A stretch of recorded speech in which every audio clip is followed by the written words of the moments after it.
Hello, everyone. Welcome to a market update. Today is Sunday, actually, in the U.S., Monday morning in Australia. It's actually Sunday morning here in the States. It's about 10:30, and what would it be in Australia? Probably pretty late at night still. Yeah, 4:35 in the morning. Anyway, quick market update. We did have a short week last week due to the Thanksgiving holidays. Thursday rather was a closed session on the U.S. stock exchange, and then Friday was, I think, a half day, a very shortened trading session. So volume was down, but I'm going to go through a few things today. So top three things are going to be volatility. The second thing is going to be inflation data. We're going to talk a little bit about the U.S. Fed and the RBA and what they might have in store for us over the coming weeks and months. And then the quad 4, monthly quad 4, that is, signal that is in December for the US. And also, I'm going to talk a little bit about signal strength and the loss of signal strength for the Australian setup, which has basically precipitated a number of changes that I've made to portfolios. So let's first of all get into volatility. You know, I talk about volatility a lot, and hopefully this is now starting to resonate with you, that volatility matters, that when volatility spikes and it goes into certain ranges, it does affect the stock market. And I'm specifically talking about the volatility that we see on the US markets. Australian volatility does fluctuate, but the Australian volatility isn't as big of a deal as the market volatility that we see and the measures that we see in the US, because the US is the largest stock market in the world. It's where an absolute huge amount of trading volume is focused. And of course, the largest companies in the world are listed on the US stock exchanges. And so that's why we pay so much attention to the volatility there. But just quickly, on my other screen here, I can sort of see it in my laptop here. This is kind of weird. The VIX has now come back down into the investable bucket. Now, this is kind of an interesting development because the VIX had, as you maybe remember or recall, I've got the VIX chart here in the bottom right corner. Actually, I'll just make that a little bit bigger for you. We saw a big spike in vol. Even only 10 days ago, we saw volatility spike right up into the uninvestable bucket. It came right back down again into the that was in the uninvestable bucket up here in the 30 plus sort of range, and it's come right back down more into the investable bucket. What's going to be interesting about this is that volatility has, first of all, it's come down. Secondly, it's come down off very low volume. So we typically see in holiday periods where a lot of traders and people that are normally active in the markets, they take time off, they take holidays, they go spend time with their family, which they should. And so what that means is the normal market conditions aren't prevalent, I suppose, is the best word to use there. So now that we're going to be into December, so Monday is December 1st, of course, it's going to be interesting to see whether this volatility setup remains or if we see a resumption in the volatility in the markets. And this is the thing that I am on alert for. And I'll talk a little bit more about that in point number 3 when I get to the quad 4 setup for December. But again, volatility is at the moment in the investable bucket. So I'm kind of just sitting on my hands, waiting to see what happens with that. Both the VIX so the NASDAQ volatility and the Russell volatility have both come back down into their respective sort of investable buckets. And we will, again, remain to be seen what happens next week. I don't think we've got any earnings reports or any big market catalysts in relation to that coming up next week, but we do have some really interesting government data, which is my second point on inflation. So this past week, we had the inflation data announced in Australia, and this caused a real stir in the markets in Australia because inflation once again showed its resilience and that it ticked up slightly. This is a big concern for the Australian market. It's a concern for the RBA. The RBA is probably sitting here wondering, why can't we get inflation down? One of the big inputs to that, by the way, and not to be sort of political about it, but is certainly the price of energy, which is feeding into the CPI numbers. The other thing, of course, is housing. So two really huge macro things are feeding into the inflation data. in Australia, and it's causing problems. And I think this is going to mean that the RBA is going to be sitting on its hands. And there's a few market pundits out there suggesting that we might actually see a rate increase in Australia. Wouldn't that be interesting? After all of 2025, all these bankers and all these people were out there saying, oh, we're going to see all these rate cuts, blah, blah, blah. Absolutely clueless. And for those of you who have been longtime watchers of this, or even watching these updates through the course of 2025, you know that I have been saying consistently, watch the inflation data. The RBA is going to use the inflation data as a metric to help them drive the decisions they're going to make. And the inflation data has not been good, which is exactly why we've not seen much in the way of rate decreases. And now, of course, the RBA is going to be sitting there thinking to themselves, when are we going to be able to really cut interest rates? Frankly, I think interest rates are at an appropriate setting. Interest rates, the level of rates that we are at the moment, historically is pretty much where we've been, give or take maybe 25 basis points, 50 basis points even, is give or take the average of where we've been over the last sort of 40 years. So realistically, the interest rate setting isn't the problem. The issue we've got, I think, in Australia around this are we have a bit too much speculation going on in the housing market. And interestingly, APRA has just released, I'm not sure if you noticed or had anything in your feeds reported on this, what I'm about to say, which is that APRA has now said to the banks, you have to limit the high leverage lending. So people that are at these really high ratios, there's this thing called DTI, which is debt to income ratio.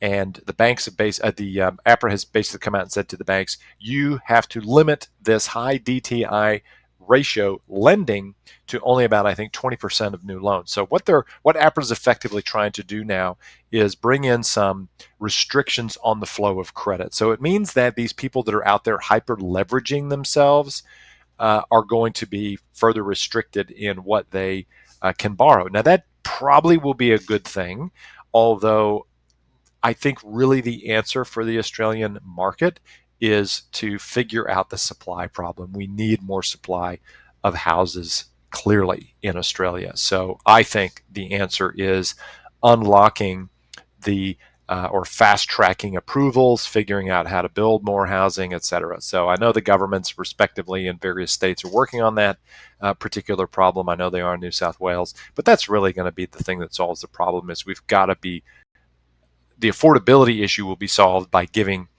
by increasing supply. So anyway, this problem is not going to be solved in the short term. It's going to take probably years for this to happen, and of course, it's only going to get worse over time because if we keep things like immigration up, the Australian birth rate isn't. I don't even think is at the replacement rate. So immigration is going to be the thing that continues to underpin and drive our economy. And for that matter, too, and I'm not going to really spend any time on this today because my timer is ticking down and I had to hit point number 3. But we may very well see, and I've talked about this before, this is the greatest transfer of wealth in human history that's happening right now between that baby boomer generation and their offspring, their children, and now their grandchildren. This is a huge deal, and that could, who knows, that could open up a little bit of supply. I personally know on my street in Belrose, there are a number of homes occupied by single, retired, or aging people. And what that means, or couples even, what that means is that there are couples and even single people, older people who have these big houses that are not being fully utilized. So proper utilization of housing as well could be happening. And maybe we need to see that return to multi-generations under one roof. Who knows? Anyway, that's a bit of a bigger conversation that we can have another time. Let's get to point. Oh, the final thing on inflation to say is that the U.S. has a Fed meeting. The U.S. Fed has a meeting coming up. I believe it's on December 10th. Now, interestingly, the inflation data for the prior month isn't coming out until after their meeting. So it's really going to be interesting to see what they do and say around interest rates. Will they cut? The market seems to priced in that they're going to be cutting rates probably by 25 basis points. That's possible that they'll do that. I just don't know. We just don't know because the data that they kind of need to rely on around inflation won't be out until after the meeting. So they could say, well, we're going to wait and we're going to see what the inflation data is doing. Inflation is actually going to tick back up in this next inflation read in the US, and then next year it'll start to tick down again. So the Fed will probably have, the US Fed that is, will probably have some cover next year to reduce rates. Whether or not the economy needs it is another story, though. We'll just have to see. Again, I think the setting of interest rates in the U.S. is broadly about right historically for market settings as well. Let's get on to the Quad 4, and this is probably the big part of what I need to talk about today, which is the monthly Quad 4 coming up in the U.S. So those of you who are paying any attention to your accounts or logging in and having a look at those, you know that I have taken risk off. Because of all this volatility, because of the impending Quad 4 in December,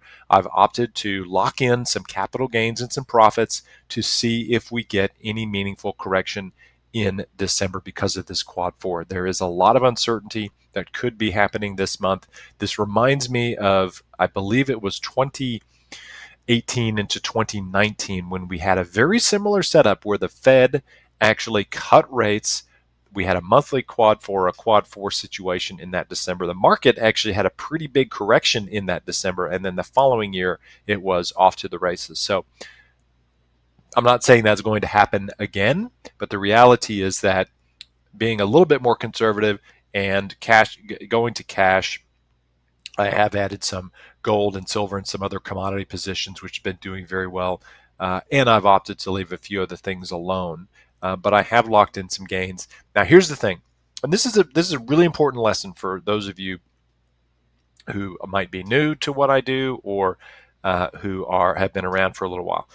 We can always buy these things back, and that is the right thing to do. The way to approach markets is when there's a lot of uncertainty or you have things that could see a big capital drawdown or a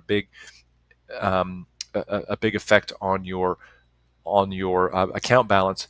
That's when we need to take action and really be careful about the next move. And again, what it means is that locking in gains and going to cash is fine. We can do that in the short term. Then if we get through December and there's no big market correction or anything like that, could happen in early Jan, who knows? But if we get to that point where volatility is quite low, we've gotten past all of this data. We know that next year is setting up, and I've talked about this in previous updates, but next year is setting up to be really good in terms of tax cuts, in terms of other economic and government sort of programs and things that are going to kick in and be a tailwind for economic growth and development in the U.S. in particular. And again, that means we can buy things back. There is nothing to say that you can sell and then you can buy back. There's no problem with doing that at all. So for those of you who I don't know, are new to how to manage money or are maybe wondering why I do this move and why we make this move, it's because we want to protect capital, lock in gains, preserve that, and then wait till storm clouds and things like that might be on the horizon either clear up or we have the storm and it's over and we take advantage of a drawdown in the market to reposition ourselves. And that's how we should be doing things. But let me be clear. 2026, the first 6 to 8 months of 2026 are looking very, very good economically. Again, a lot of reasons for that. And I will be reallocating cash and capital back into the markets at some point, probably within the next 45 days. If it doesn't happen in December, it'll probably happen early to mid-January. Again, we have lots of holidays and short trading days and things like that coming up in this part of the season. So with lower volumes and other things going on. And of course, year-end tax selling. This is a big thing in the US. A lot of hedge funds and mutual funds and the such like, and even individuals will sell at the end of the year some of their losers and things to lock in capital losses for to offset capital gains. And so there's a bit of market stuff that goes on during that month of December. And then crucially, final thing to say before I run out of time here is that the Australian signal has lost strength. China is about to go into a Quad 4 environment, which is going to be bad for Chinese equities, and that will and could translate into a bit of a rough time for Australian equities as well, because of course we sell a lot of our stuff to China. Plus, with the interest rate situation, maybe not getting a rate cut, that's going to be a bit of a dampener on Australian equities. All right, with that, I'm going to say I'll see you. I'm back in Australia on December 3rd. On Wednesday morning, I arrive. I know I'm hitting the ground running with some client meetings and stuff, but I'll certainly be leaving more market updates and touching base with everyone prior to Christmas. Take care. Have a great week. Bye-bye.